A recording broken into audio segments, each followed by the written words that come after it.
anyways, we just finished a in-home training with you and Maisie. Maisie was a rescue dog. And how long have you had her now? About 2 months. About 2 months. What was the reason that you decided to look for a dog trainer? Lucy. Debbie and Larry had Lucy, and she was one step away from the gas chamber, I guess, because she snapped and bit people. And you took care of her and got her, turned her around where she doesn't bite, and she's very controllable and very well trained. Yes, so you decided based on a referral of your friends who had Lucy, who is a dog I trained, and you liked. So, and how do you feel that Macy has done since you've had her, like from when you first got her to like where she is now? Oh, I mean, just amazing. Having you to guide us through this, and you trained us as well as our Macy, because we needed it. And to give us permission to do things that we didn't want to do to her, like put her in a crate or do those kinds of things. Right, but the nice thing is, yeah, we've opted at this point, like you were saying earlier, you know, she's doing so well in the house, and you know, the crate isn't necessarily a requirement as it was before, because we were having potty issues and making sure that we were getting all of that. So how do you think overall, are you happy with the results that she's, you know, that she's given? I don't want to say, you know, you guys have done a lot of hard work with her, obviously, so, you know, but we guided you through some of the steps. Did you think the program was easy?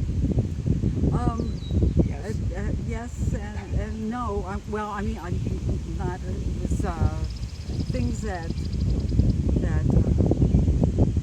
I felt were hard just because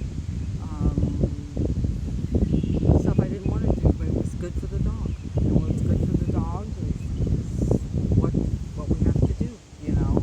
And it turns out that it was good for my baby here, and I'm glad we did it.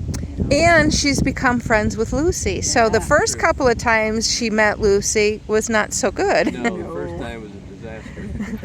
And so, but you guys kept at it, and now she's got a BFF. Yeah. Yes, she does. Yeah, so that's great. Yes.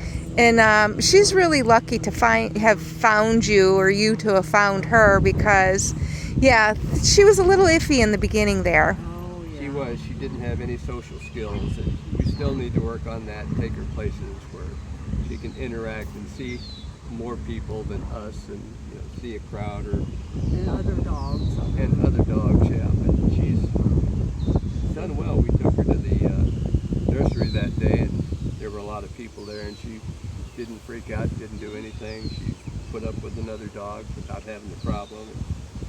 It's been good. She's like a different dog since the first week we had her. Sure enough. And with your help, you know, and the things you've taught us, well, moving forward, it's just going to get better and better. Good. Well, I appreciate it, because she was an interesting dog, and we kind of had to do a little adjusting to like what I would consider normal training based on, we thought she was younger, but she's an older dog. And the fact that, you know, teaching her the sits and the downs, we were struggling a little bit with the down, and maybe a little submissive and a little nippy. And so, but now we're past all of that.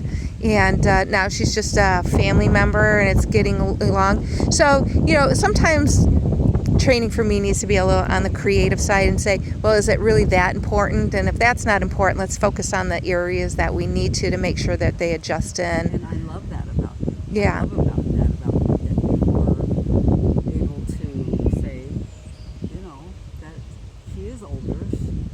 Maybe that's not important.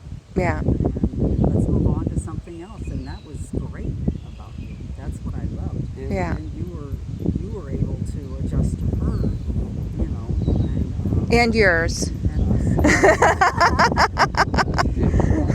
Yeah, so anyways, I gotta get a little close-up of her, because she's just enjoying the breeze in her face. She's a cutie pie.